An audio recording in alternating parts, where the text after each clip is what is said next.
Well, Vendi Stepney, I am excited to have you join the show today. Welcome to the More Than Your Age podcast. Thank you so much. I'm so happy to be here. I love your energy already. Well, Vendi, Absolutely. our mutual friend Laura introduced us in a way to one another. She felt that you would fit right into the concept of being more than your age, and I just really enjoyed our initial conversation and thought, oh, yep, Laura's right. And so I've been looking forward to this. I know we had one scheduled before, and then I got sick, and so I'm glad that we were able to make it up today. So I've been looking forward to this. Yeah, Well, I me want too. I to. love Laura so much.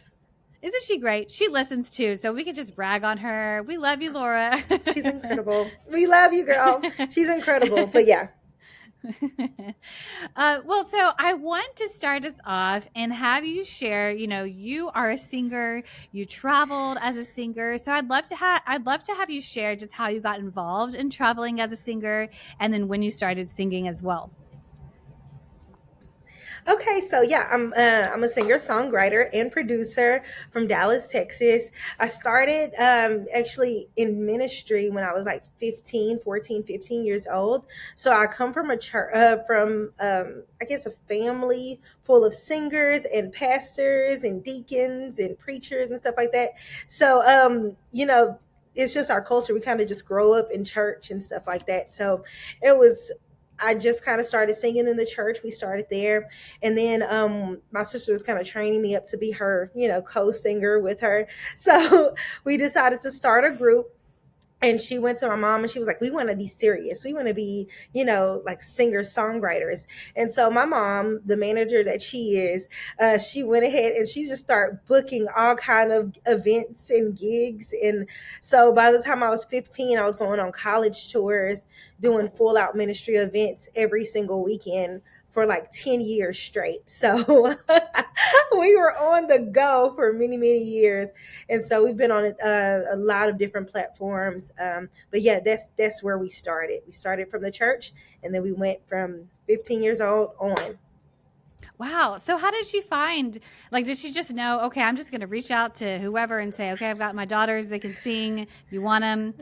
I know you want them. Like, how did she know where to go and to start that? She worked at a law firm, and so she just has like a savviness, like a busy business savviness about herself. She's always been like this super manager, and she's quick on her feet. And so sometimes, people invite you to one event, and then you network and you have conversations and you get numbers. And so my mom, she would take all the opportunities, like, hey, this is what we do, and we would just get one event from the next. And so after just networking, and then sometimes she would just put us up like all kind of ads on like this. There's this thing called Reverb Nation. She would be uploading our content, our music, and stuff like that, and submitting us for different concerts and events. And so if we got submitted for them, we got the opportunity to sing. We've done a showcase. It was like this thing called Bobby Jones Gospel, and so it was like a big TV show back in that time. And so we were so excited, but we only got it because she submitted. She used to always just submit for everything. And so there were some things that we missed, but we got a lot of cool opportunities from that too. So yeah, she's pretty dope. She's amazing. I was gonna say, what a great mom, man. She's your biggest supporter. Absolutely. That's awesome. Well, when you guys, when your sister would Oh my God. perform, Yeah. would you do perform your own music, or would you do cover songs, or kind of a mix? What would y'all do?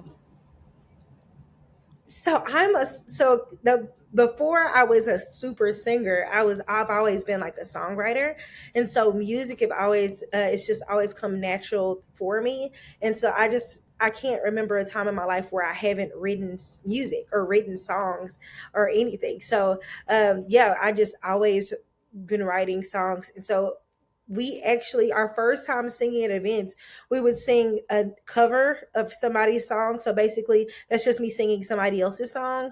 And then we would start with the first one and we'll do a cover song, and then the second one we would do one of our originals, or sometimes we would flip it, and so we'll do one of our originals first, and then we'll warm people up something with a crowd favorite. But yeah, that's exactly how we did it, and it was so much fun. It was the glory days. Now, when you would also perform, would it be just strictly gospel music, or would you also have some secular songs as well? There were some days. So we majority we did gospel music. But I think there was a brief time where we did like Six Flags and stuff like that, where we would do like a mix of like, some secular, you might hear Rihanna or something like that, like Diamonds or something like that. But and then we had a YouTube channel too, and we did a mix of songs too. So yeah, it's a little mix of everything. But mostly Christian music, mostly Christian. Okay. Now, did you, because you were doing this with your sister, did you ever have a desire to do a solo singing career on your own, or was it more, no, I'm used to doing it with my sister, so we're gonna keep doing this? Well, I mean, so my sister, no shade to her because I'm sure she's gonna watch this, but my sister, my sister, she actually, so around, I say like 20, 10, 15, no, it was like 10, like 12 years in, we just kind of got tired. And so my sister got married. And after she got married, she decided she didn't want to do it anymore. And so I was like, what do I do with my life? Like what happens to me now? And that's when I started to do, okay, I'm gonna do my solo career. I'm gonna start singing and songwriting and producing for myself. And so I kind of just started my journey of like, okay, uh, I need to go ahead and start pushing my own music out, and all of the songs that I've been writing that I haven't been able to do. I was like, I'm gonna do that. So I have some R&B music out, and it's actually, you can find it on Apple Music and iTunes and Spotify. Yeah, you can find it everywhere. But yeah, so that's what I did the first year, and then the second year I decided to eventually I decided to go back to going Christian music. Okay. Now, when your sister said, I'm done, you're on your own, were you doing, was music your primary career, or did you have additional jobs as well? Yes. So I've been working in the tech space for a long time now. So after college, me and my sister, we were really busy, and we were doing a lot of things, but I said I needed to get a trade. So I wasn't able to go off to like a university because we were always touring and we were already always going. So I just was like, I don't wanna leave my ministry. I don't want to leave my music yet. And so I went ahead and I did a local trade school, and I got my network administration degree. And that was probably one of the best things that I've ever done. That was one of the most solid decisions, just because I was able to. I launched myself into the IT space, and that brought a lot of stability to me. I can't say enough about how amazing that opportunity was, and I've never been without a job. I haven't really been without a job since, because I decided to get my network administration degree, and then from that degree, I was able to get some experience in the tech space. And so, yeah, it's been really beneficial. Wow, that's great that you were able to accomplish that and have this income, like the secure income coming in, and then also pursue this dream of yours, this singing career and this passion that you have. Now, I know Yeah. that in the midst, and you'll have to tell me kind of where this falls into place as well. Eventually, you jump into a relationship and then you marry this man after a Hmm. short time of knowing him. I'd love for you to just share Hmm. how you met him and where you were at this time, what life was like at this time. Oh, absolutely. So, this is shortly after I stopped doing ministry with my sister. We decided to go ahead and just stop, and it was kind of a hard stop for me. So, I was doing ministry from the time I was like 15 years old, and from 15 all the way to like 23, 24 is when this happened. Right now, I'm 33. Around like 20, I was like early 20s when this happened. But it's so interesting because the moment I stopped doing ministry full time and I started to feel really lonely, there was like an overwhelming sense of like just loneliness and just, man, like I wish I had my own person. I saw my sister getting married and having children and stuff like that, and I was like, man, I want that too. Like maybe I should like pour myself into relationship and marriage and stuff. So I was just kind of at a vulnerable place, and I'll never forget. I was actually, I was at home one day, and I was like, I was feeling really sorry for myself one day. I don't know. I was feeling really sorry for myself. And I was like, I really want to be in a relationship. I want to be with someone. I want to be in love because I was just a hopeless romantic at the time. And I just was like, I want to be married. I want to be in love. And I remember saying that out loud, like, I want to be married. I want to be in love. I want to be with someone. And my mom and my sister, they went to an event, to a live event, and the person that was singing on stage, they said, "Oh, you're gonna like him. He's the person. He's interesting." And so yeah, I I said, "Okay, I'm gonna come." And so I went to this event, and they were right. I was like, we he was just pretty much drawn to me, and we got each other's information, and everything was pretty much a whirlwind after that.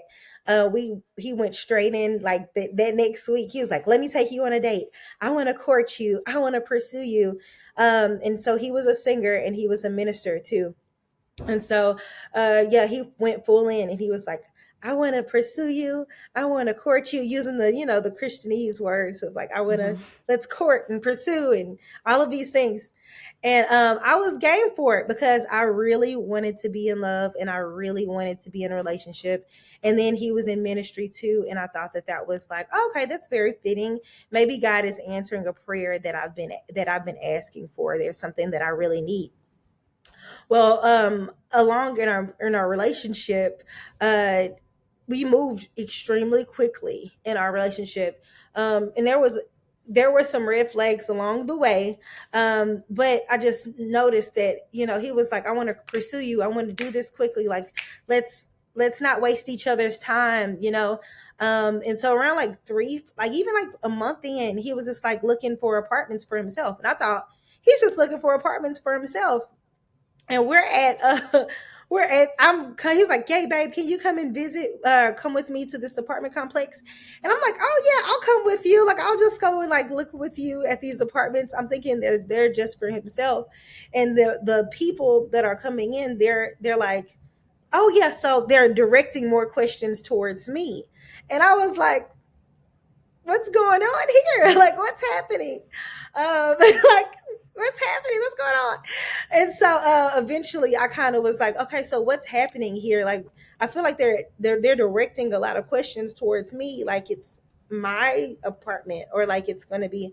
And he was like, "Well, we're planning on getting married quickly. This is not going to be a long process. So like, let's just be intentional." And it was always like, "Let's be intentional. We want to do this.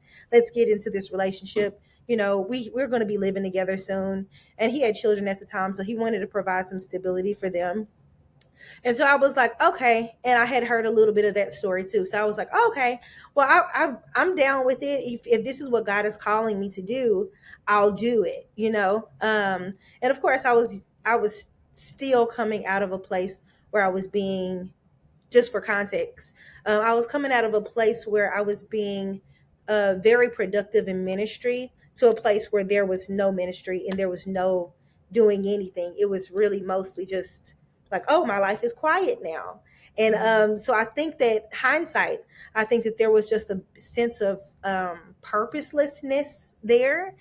And I feel like he kind of saw that, and he was like, "Okay, well, I can kind of this I'm going to give her a sense of purpose because I got these kids, and I got this I got a life that I want to have, and I'm okay with making her my wife or whatever."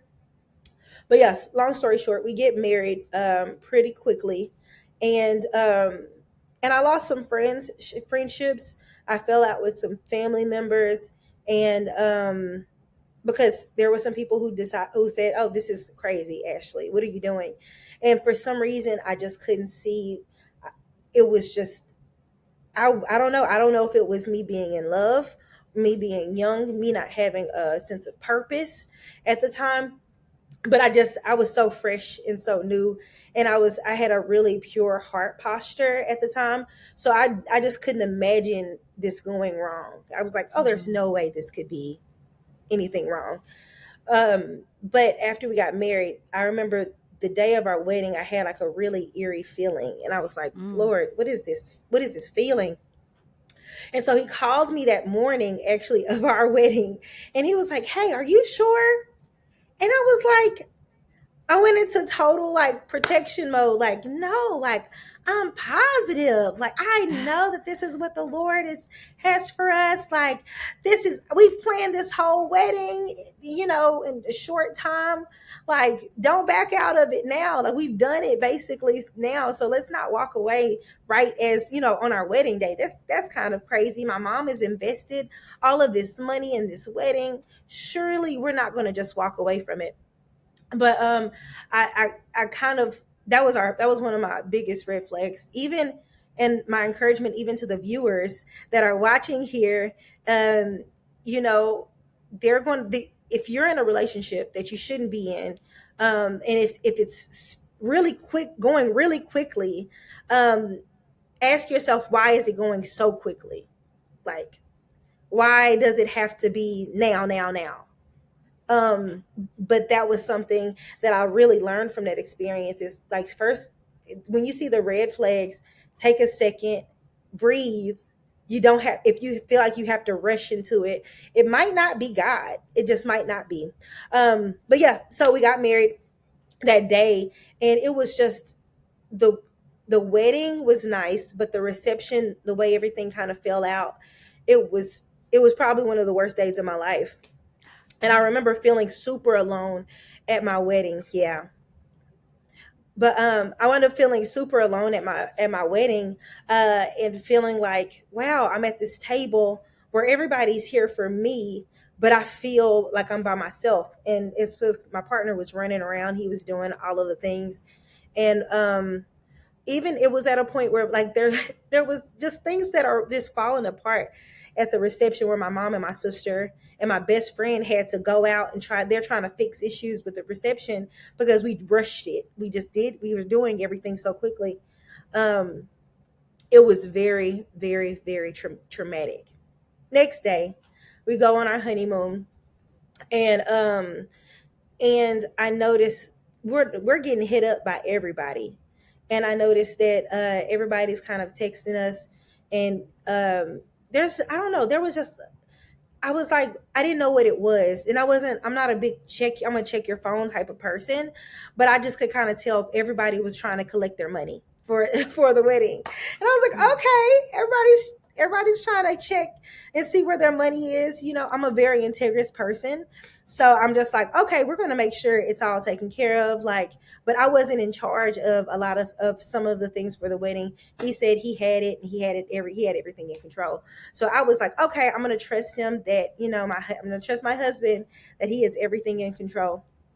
Um, and then on the way to our honeymoon destination, I noticed that he got off the car, and then I looked down and I saw his phone ring, and it was another lady, like another lady that, or it was a text message. And it was another lady that was texting him, and I was like, this this feels, I'm not sure, but I didn't confront him about it because I just was like, I'm on my honeymoon. I'm going to just think, let me just think the best. I'm just going to think the best.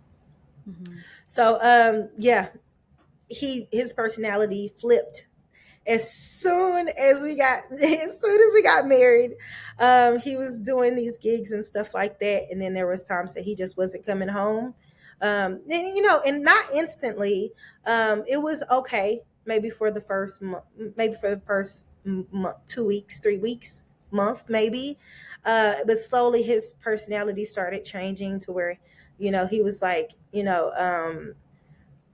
I want to get I want to go to the cash store and get a payday loan, and I need you to do this in your name. You have to do this, or if you don't, I'm going to, I'm your husband. This is what I'm supposed to, this kind of dictatorship type of thing. And I said, okay, Mhm. I'll submit to that because you're my husband. But then it started to change to where it was like, he was doing a lot of late nights and a lot of, because he was a singer, so he was just doing a lot of late nights and stuff like that, and he just kept coming home later and later. And I was like, yo, like, you have to come home, dude. Like, you are actually married. We can't, just stop.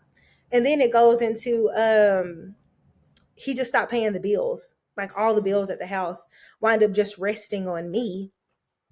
And it was just probably the scariest, just probably the most scariest and traumatic time of my life, because I was still trying to help out with the kids every weekend. And I was like, I don't even know how we're paying this electric. I don't even know how I'm paying all this rent by myself, because we had to get a place to accommodate, like a 2 bedroom or whatever, to accommodate the space. But at the time, I'm 24 years old. I didn't have enough money to accommodate all of that by myself. So yeah, we got to a desperate place pretty quickly. And there was a space where he just decided to, he just stopped coming home altogether. And I was begging pretty bad for, like, okay, please, let's make this work. We kind of jumped in, but like, let's at least try to save the marriage. Let's try to save this, not just for our sake, but for the children's sake. And he just was completely resistant. He didn't want to do it. And I said, okay. I went to this marriage, no, it was a prophetic conference that I had to sing at. And ironically, that was the same day. And because I was desperate for money and I needed to sing background for it. So I was like, okay, I'm desperate for money. I need to sing background at this prophetic conference. I don't know what God has planned, but I'm just going to go. And towards this time, I started to really like seek God for the answers and seek God for help, because I realized that it was a bad situation. And I was like, I was just petrified. And so I go in and to this marriage, to this prophetic conference. And I find out on like day 2. Day 1 was cool. It was nice to hear some of the revelation that was happening at the conference. But day 2 was interesting because before I went, I found out, somebody reached out to me on Facebook and told me that my husband was cheating on me. And she was like, hey, you just deserve better than this. You don't deserve this or whatever. And I was like, oh, wow. Okay. This is okay. Wow. And yeah, it was pretty crazy. But try to get my bearings. But when I went to the prophetic conference, I was singing on stage. I still had to, and I came to him. I was like, hey, like, let's, are you talking to somebody? Were you trying to date people? And it was very crass of like, I wasn't even trying to be in this relationship like that. And I was like, whoa, like, we're married. What are you talking about? But anyway, I go on and I sing on the stage or whatever. And I am just really surrendering my heart to God, because I was at a very broken place. And we get off the stage, and where he's like, everybody pray, everybody just lift your hands and pray. And I said, okay, I'm gonna just do it. I'm just, at this point, I'm all in with the Lord, and I'm just like, God, I need you to help me. Because I felt like I was called to this marriage and I don't know exactly what's going on. And so it was crazy because uh he said, you, he pointed me out, he said, you. And I looked and I said, who, me? He was like, yes, you, come up to the front. And so Oh. he was like, yeah, he said, come up to the front. Yeah. And he just started speaking directly to my life. He told me some things that I even said in the car to my mom on the way there. He was like, I hear you saying this, that I'm not worthy, that I'm not worth it in the car. And I was like, talking to your mom. And I was like, yes, that's exactly what I said. That's Wow. crazy. And he was like, the pressure that you're carrying is way too much for you. He said, you've been attacked by the enemy. There was God had a purpose and a plan and direction for your life, and the enemy came in and tried to destroy your life. And he was he was like, this was just a massive attack of the enemy, so we're going to pray and ask God to deliver you and give you peace. And so he was like, yeah, this is just too heavy. He was like, I can feel the weight on you. And everything that you're carrying is too heavy for you.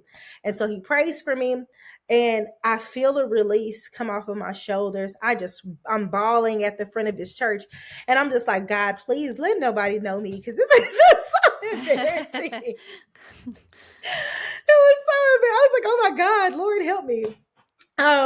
But as we progressed, the next day, I was reaching back out to him, and I was just like, I'm willing to forgive the infidelity. I'm willing to do whatever we need to do.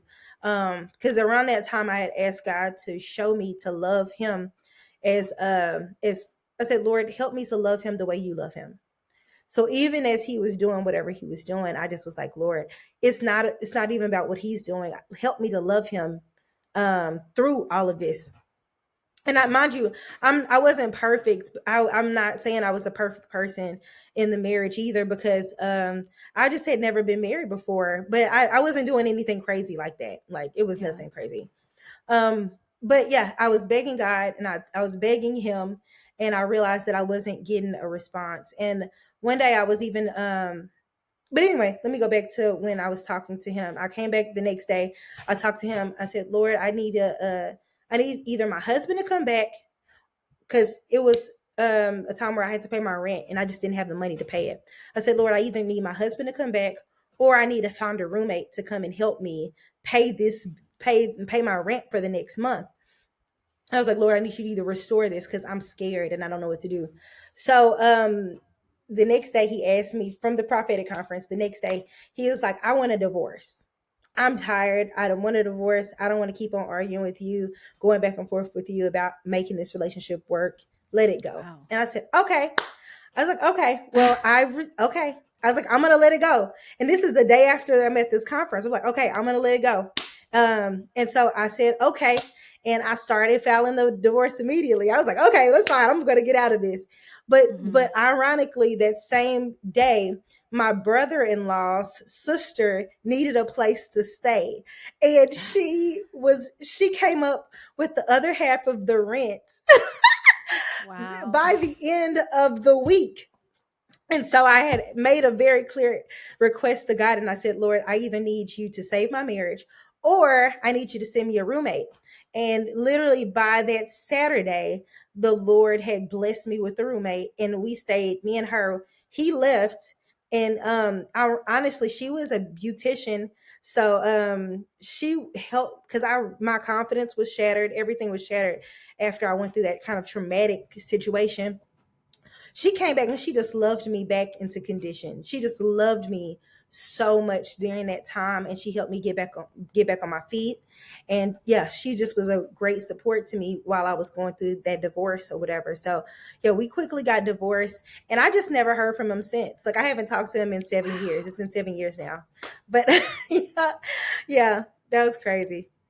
That is crazy. Well, and something you said too, like you were mentioning earlier, that there were a lot of red flags that you kind of ignored, and you stated that the day of the wedding, like, that was one, and then family and friends just not being okay, or losing some Yeah. relationships over it.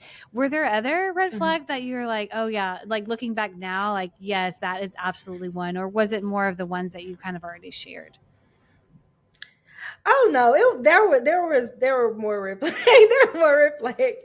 It's just, even like, 'cause when we got the apartment, we moved in like the first day. He was like, okay, well, you were gonna watch my kids every weekend, and if you don't, then I'm leaving you. He's like, I'm just gonna Oh. leave you. And I was like, dude, we just signed the lease. Like, what? Like, we just signed the lease. And if I was smart, I would have just let him go. I'm like, all right, well, see you later. But I did not. I was like, okay, well, let me do what I need to do, because I've gotten myself into this situation.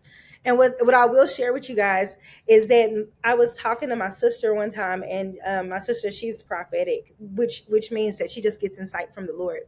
And so she said she saw me on the floor. This is a dream that she had, but she saw me on the floor in the bathroom, and there was vomit all over the floor. But I was cleaning the vomit with the wedding dress, and Oh. I said, "Oh my God." I said, "Oh my God." And then I realized what that actually meant. What it really meant is, I made a mess. I moved impulsively. I jumped into something. And when I was in trouble, I started to try to clean up the mess, thinking that the marriage would clean up the mess. And marriage did not clean up the mess. And so, or thinking, because I was like, I'm in this situation now, let me save it. Right. Let me try to fix it. Let me just try to clean it up. Let me be quiet. Because I could have reached out to my family and try to find, even trying to find a cousin to roommate with me. It never even crossed my mind. It was always, let me try to fix this. Let me try to save the relationship from going the direction that it ended up going in inevitably. So yeah, it was really crazy. But he told me one day as I was begging him to stay, he said, "You don't know what I'm doing now, but you'll understand later." He said, "You don't understand what I'm doing now, but you'll understand later." And I was like, "This is stupid." Honestly, I thought that was stupid. But now I look back at my life and I looked how God restored me. And I look at the peace that I have. I look at the joy that I have. I look at the surrender that I have in my life. I think about how blessed I am in my life. I love my job. I love my family. I love every single thing about my life. Him walking away from me probably was the best decision that he did. I'm so happy that even though it caused me a lot of pain. Um, Mhm. I have a testimony, but also I am grateful that he did not waste several years of my life. He he got in that marriage and he got right out. It didn't take him 3 years. It didn't take him 3 years. It took him 3 months to get out of that situation. And so Wow. something that could have lasted me a lot of my life, he rejected me almost immediately. And I was like, oh my God, I thank you, Lord, that he came back and God really redeemed my life very quickly. So yeah, I'm happy. Well, and even, just like you said 3 months and then the dating prior to that, like that was a short amount of time to have had such a huge impact on your life that you said, there was Mm-hmm. just this trauma that you experienced. And like you said too, you had this Mm-hmm. um your friend moves in with you, or your brother-in-law's sister, she moves in with you, and being an esthetician or beautician, Mm-hmm. she was able to just kind of help restore confidence. And yeah, like this there's I would have imagined there's just a lot of diminishing feelings and a lot of low self-confidence and just pain and hurt and all of that. And so, as you've mentioned too, you've had to go on this huge path of growth and healing. And in the midst of all of Mm-hmm. that, what has that looked like for you, just through this healing process?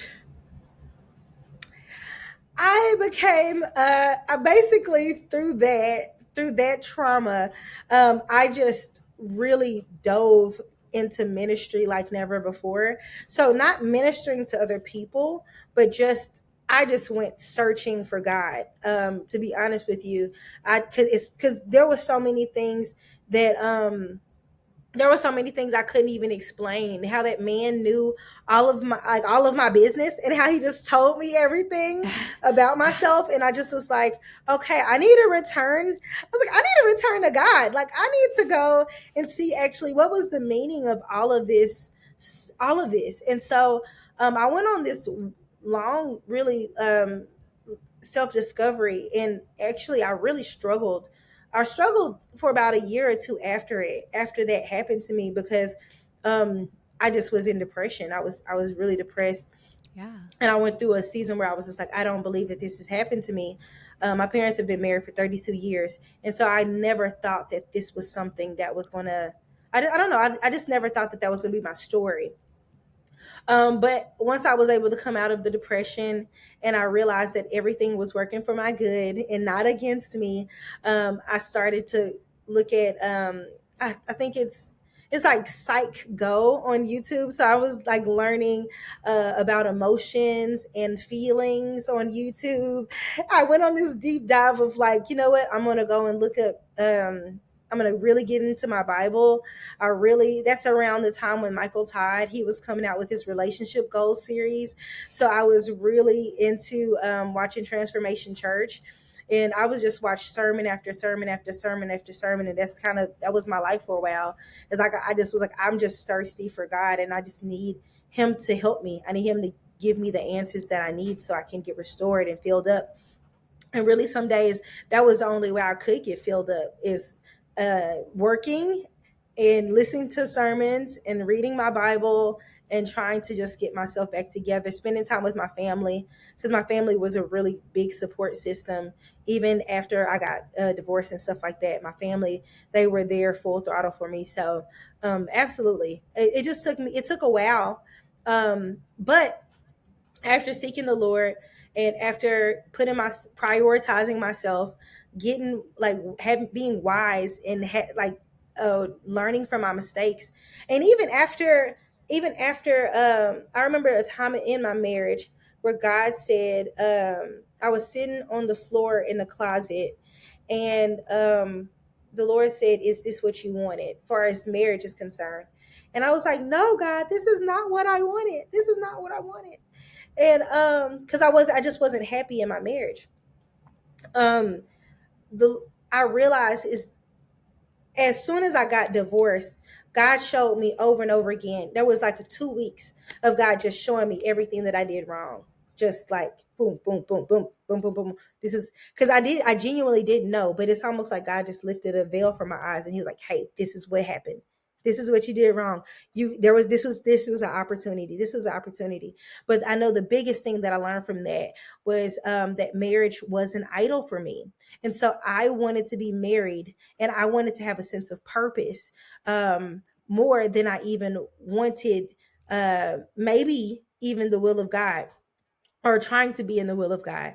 The desire for marriage and the desire to not be alone, it really put me in a situation where it endangered my life and put me in a scary situation. So I like to say, I really, I humbled myself and I humbled myself to the Lord and I decided, okay, now who do you want to be? And I got to Mhm. ask myself, which is, I had to ask myself, like, who do you want to be? Like, what can you do now? And I was like, okay, I'm going to start writing. Okay, I want to start singing. Okay, I want to start, um, anything that I put my, like, literally, I had a brainstorm of ideas after I came out of my rut. I was like, okay, I'm gonna just start writing songs. So I started writing songs and producing songs and stuff like that. And then I decided to go back to college, because I always had a desire to be a producer. And so I just was like, I'm gonna go back to college and get my degree. And so then I started working. I interned for this wonderful man named Fred Hammond. I was interning with him for a time. And then I started college. And I just really went on this tailspin of like, okay, Lord, I know the plans that you have for me are good. I believe that I deserve more in my life. And a lot of times we don't get what we deserve in life. It's because we just don't believe that we deserve it. But I started to believe in myself and I started to really seek God. And He really just blessed me. He started giving me so much favor. And so now I've graduated. I graduated college in October, and it's been absolutely amazing. Me and my family were about to open a wedding venue, which is Oh. absolutely insane. Yeah. So today right now it's February, but I graduated in October, and God said He was going to use me. It was crazy because I was praying, I was talking to God in January 1st, and he said that He was going to use me to bless marriages.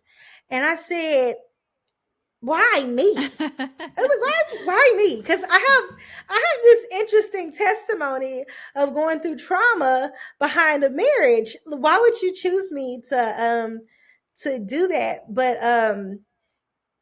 I think he wants to use me to bless a lot of marriages, and not just bless them, but to warn a lot of single ladies to not idolize marriage, but to put God at the center of your marriage. Because if He's in the middle of your marriage, then He'll be able to bless it and He'll walk with it, even in the middle of your courtship. Like, I believe God needs to be in the center of your courtship. So while you're getting to know people and getting to know, you just have interactions with each other, like being slow, putting God in the center, praying together, getting family to agree with you on something. So, women, this is something I had to learn too. Is I am okay with submitting to my father now, like than never before, because my dad, he wanted to save me in that other situation, but I was like kind of rushing the whole thing. And I was like, no, it's my decision. It's my decision. And during in my marriage, my dad, it was like, I really wish you would have given me more opportunity to be your father and cover you. and we would have been able to see this, and he couldn't protect me in the way that I wanted him to, or that he felt like he could have protected me. So now as I'm courting and I'm pursuing, or people are pursuing me, now I'm just like, okay, well, my dad is a big part of this. And so like I have a family and a community around me, and I have my church members around me, and we're all watching you. So it's it's very interesting. Wow. Yeah, what a huge testimony just to like, God's work and His grace in your life, and there's a few things I want to touch base on, but something you did mention just a little bit ago was when you were talking about your marriage, and you said that you wanted to find purpose in your life, and you felt that because if you were to get married, then you would have purpose. Now looking back and realizing, Mhm. marriage doesn't equal purpose. How has that changed, or what would you say? What would you say to your younger self who believed I have to have purpose, and through that, it's marriage? What would you say? Ah, I would say find your purpose and your peace in the Lord. It sounds so crazy, but the Bible says, "Seek ye first the kingdom of heaven and His righteousness, and everything else will be added unto you." And I did not necessarily believe that.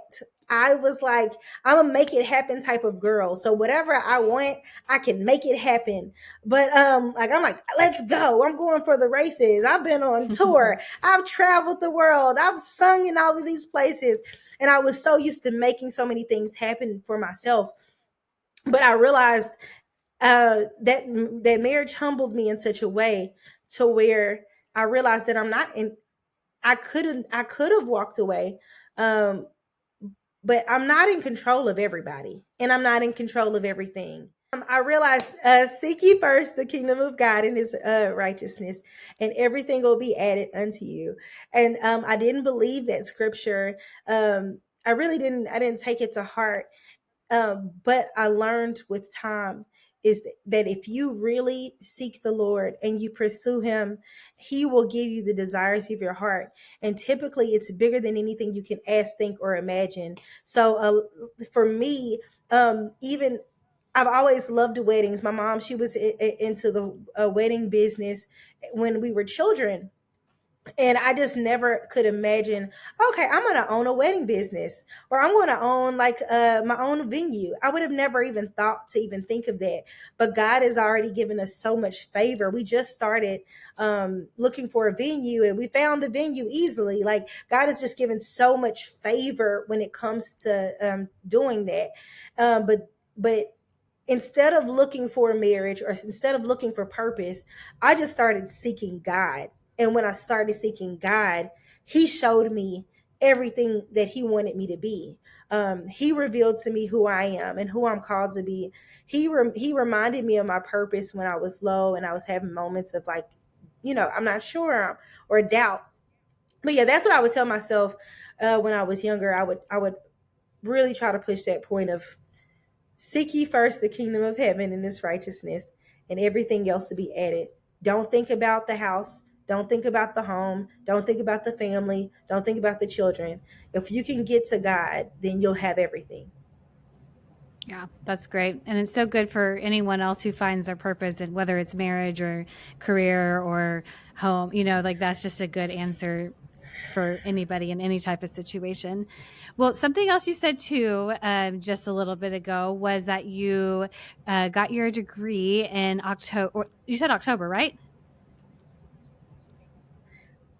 Yes, I graduated college in October. You Absolutely. graduated college in October. Yes. So congratulations for that.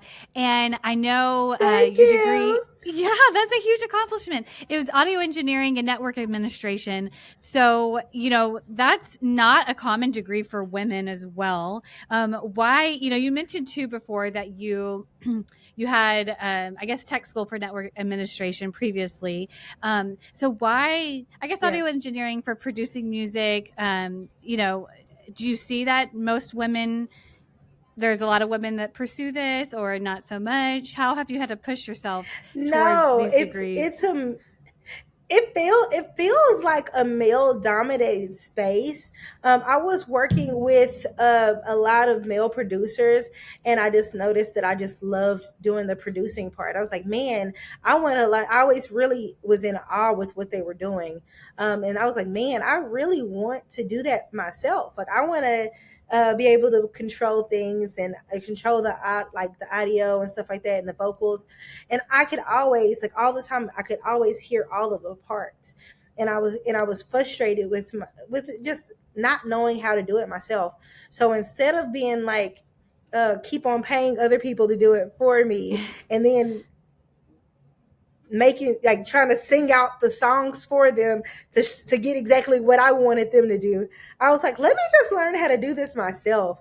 And I'm so happy for that, because now I get to help other women and give other women a safe space to produce music and stuff like that. So that's another one of my dreams. I want to actually open up a music studio, and I want to be able to bless people and bless women with a safe place, for creating music or just creating, cultivating ideas.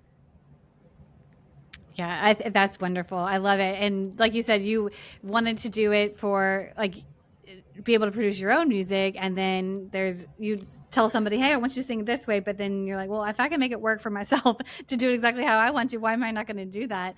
Well, and then so Yeah.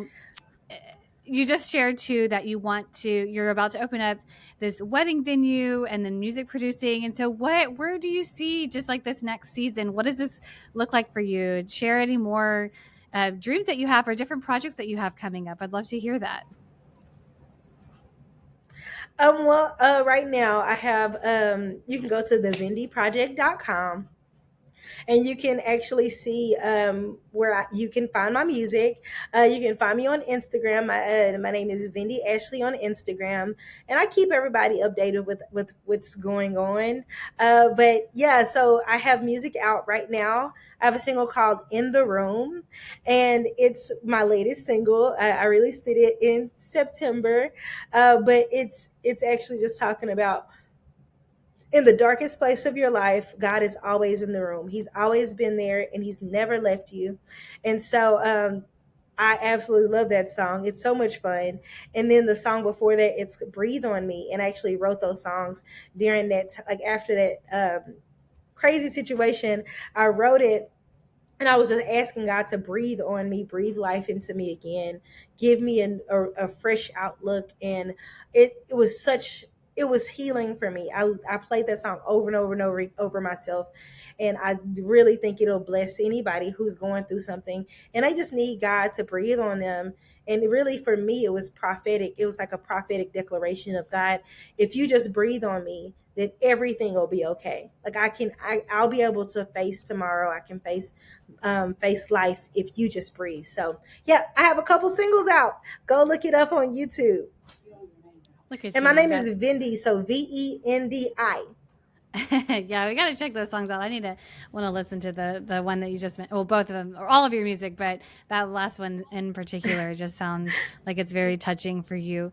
Well, so you've Mhm. a lot has happened just in your short amount of life. At you said 33 years of age, you had to overcome a very difficult divorce and then learn to accept who you are at a young Mhm. age.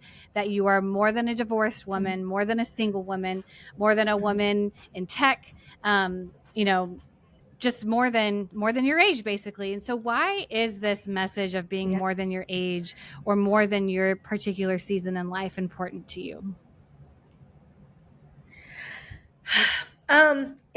It's so important. It's so important to me because, now I'm 30. I'm 32, but Oh, now, 32. Sorry. I'm My in bad. my. No, you're fine. You're fine.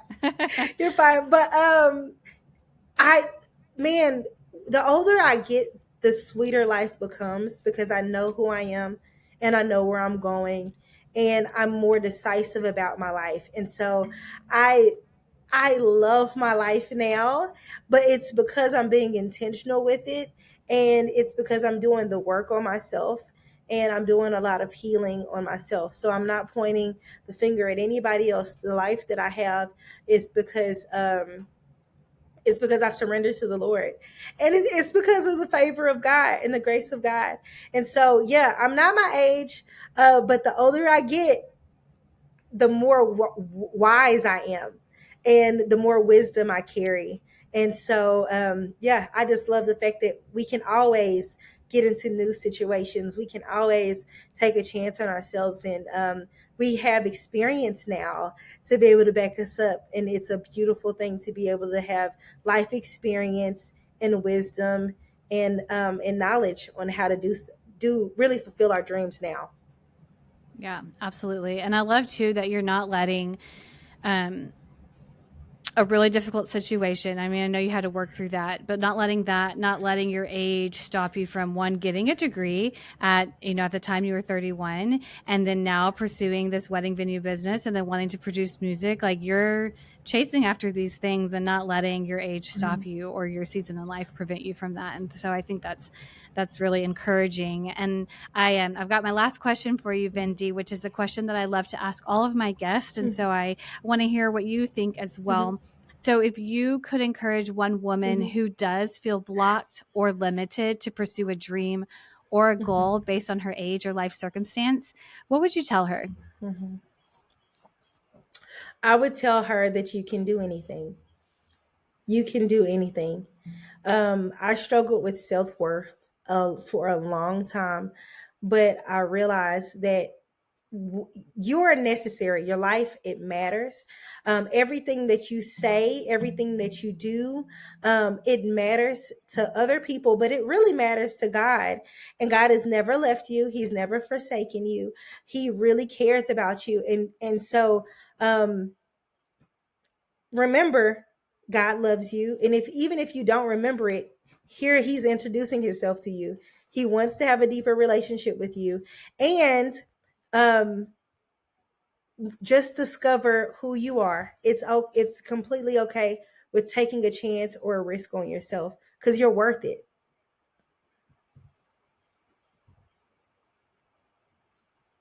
Love it. Thank you, Vendi. I am looking forward to seeing just what happens with this wedding venue that you guys are pursuing, that your family's pursuing, your music career, just your music producing, and just the next steps that happen for you in your life. I will put your Instagram, your website, and just Spotify music linked in the show notes so people can find you.